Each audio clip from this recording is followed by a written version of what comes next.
तो finally shoot complete हो चुका है कपिल शर्मा शो का, जिसमें पवन सिंह, दिनेश लाल यादव और मनोज तिवारी नज़र आएंगे।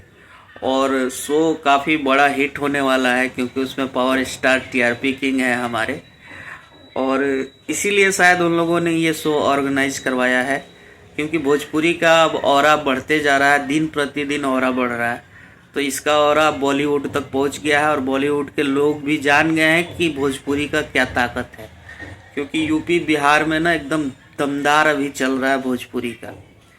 और उस बिजी शेड्यूल से भी पवन सिंह निकाल के अपने फैंस के लिए, जो फैंस को इतना प्यार करते हैं, उनके लिए एक गाना ला रहे। सारे गामा हम भोजपुरी चैनल से गाना आ रहा, पोस्टर आपको नज़र आएगा।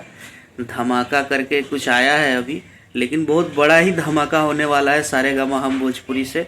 और बहुत ज़बरदस्त गाना आने वाला है जिसको सुन के सबको बहुत मज़ा आने वाला है। तो पवन सिंह ऐसा नहीं है, अपना राजनीति पर भी ध्यान दे रहे हैं और टीवी शो पर भी ध्यान दे रहे हैं, और साथ में जो उनका मेन काम है एल्बम का जो गाना है उसको बिल्कुल कंटिन्यू रख रहे हैं। ऐसा नहीं कि वो उसको बिल्कुल भूल गए हैं। तो बाकी आप लोग क्या राय है पावर स्टार के लिए, कमेंट में ज़रूर अपना राय दीजिएगा। जय भोजपुरी, जय श्री राम।